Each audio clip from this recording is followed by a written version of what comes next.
আমার স্ত্রীর জন্মদিন ও বিবাহ বার্ষিকী ঘটা করে পালন না করলে সে রাগ করে, এক্ষেত্রে আমার করণীয় কি? আমার ছোট ভাই বাবা মায়ের অনুমতি ছাড়া বিয়ে করে বাসা থেকে চলে যায়। এরপর থেকে বাবা ওর সাথে কথা বলে না।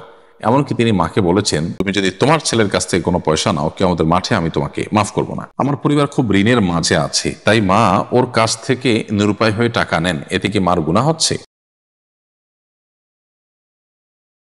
শরীফা মিতা আপনি লিখেছেন, আমার স্ত্রীর জন্মদিন ও বিবাহ বার্ষিকী ঘটা করে পালন না করলে সে রাগ করে, এক্ষেত্রে আমার করণীয় কি?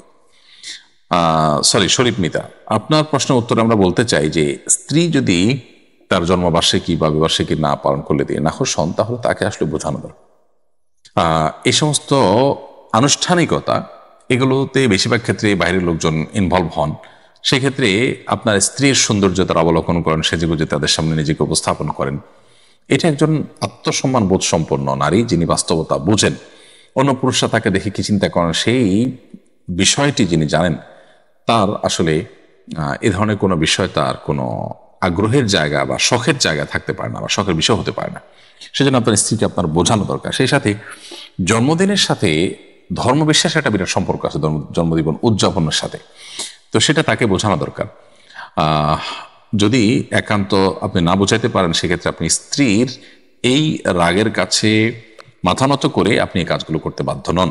তিনি রাগ করে থাকতে পারেন, অন্য কোনোভাবে আপনি তাকে কনভিন্স করবেন, তারপর আপনি আপনার অবস্থানে অটল থাকবেন। তবে চেষ্টা করবেন তাকে বুঝিয়ে আপনার আপনার যে অপারগতার জায়গাটা সেটা তাকে বোঝানো এবং সে জায়গায় নিয়ে আসা। এনামুল হাসান আপনি দেখেছেন, আমার ছোট ভাই বাবা মায়ের অনুমতি ছাড়া বিয়ে করে বাসা থেকে চলে যায়। এরপর থেকে বাবা ওর সাথে কথা বলে না। এমনকি তিনি মাকে বলেছেন, তুমি যদি তোমার ছেলের কাছ থেকে কোনো পয়সা নাও, কিয়ামতের মাঠে আমি তোমাকে মাফ করব না। আমার পরিবার খুব ঋণের মাঝে আছে, তাই মা ওর কাছ থেকে নিরুপায় হয়ে টাকা নেন, এতে কি মার গুনাহ হচ্ছে?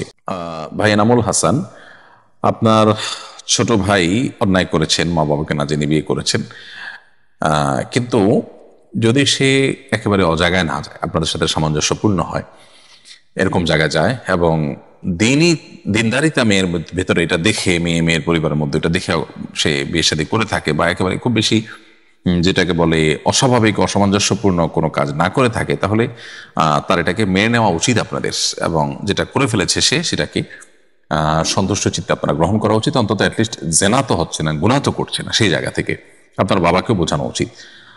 আর আপনার বাবা যে আপনার মাকে বলেছেন যে ছেলে থেকে টাকা এনে কি আমাদের মাফ করবেন না, এটা রাগের কারণে বলেছেন। আপনার বাবাকে বোঝানো উচিত এই অবস্থান থেকে তিনি যেন সরে আসেন। এটাই হলো মূল সমাধানের পথ।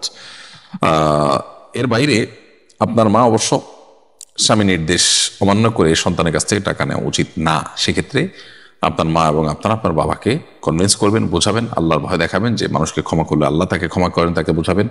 আর না হলে আপনার মা, তিনি সন্তানের কাছ থেকে অর্থাৎ ছেলের কাছ থেকে আর টাকা নিবেন না। যেহেতু স্বামী নিষেধ করেছেন, তার সে নিষেধাজ্ঞাটা মেনে চলা তার জন্য জরুরি। একান্ত নিরুপায় হয়ে গেছেন, তখন জীবন রক্ষার প্রয়োজন হলে বিনিময়তা। সাধারণত সেরকম সিচুয়েশন হয় না। স্বামী আছেন, স্বামী নিশ্চয়ই দেখভাল করছেন, ভরণ পোষণ দিচ্ছেন, এবং আপনার আরো সন্তান আছে। এই জন্য এই আপনার মায়ের জন্য স্বামীর নির্দেশ লঙ্ঘন করে ছেলের কাছ থেকে টাকা নেওয়া উচিত হবে না। তবে মায়ের টাকা নেওয়া বন্ধ করার চাইতে বাবার অবস্থানটাকে পরিবর্তন করাটা বেশি গুরুত্বপূর্ণ। কারণ আত্মীয় স্বজনের সাথে, রক্ত সম্পর্কীয় কারোর সাথে এভাবে দূরত্ব তৈরি হয়ে থাকুক, এভাবে ডিভাইডেশন থাকুক, পার্থক্য থাকুক, ইসলাম সেটা চায় না। এটা আমাদের ইমান আমলকে ক্ষতিগ্রস্ত করে। সেই জন্য বাবাকে তার অবস্থান থেকে একটু সরিয়ে আনা বা অবনমন করানোর চেষ্টা করা দরকার।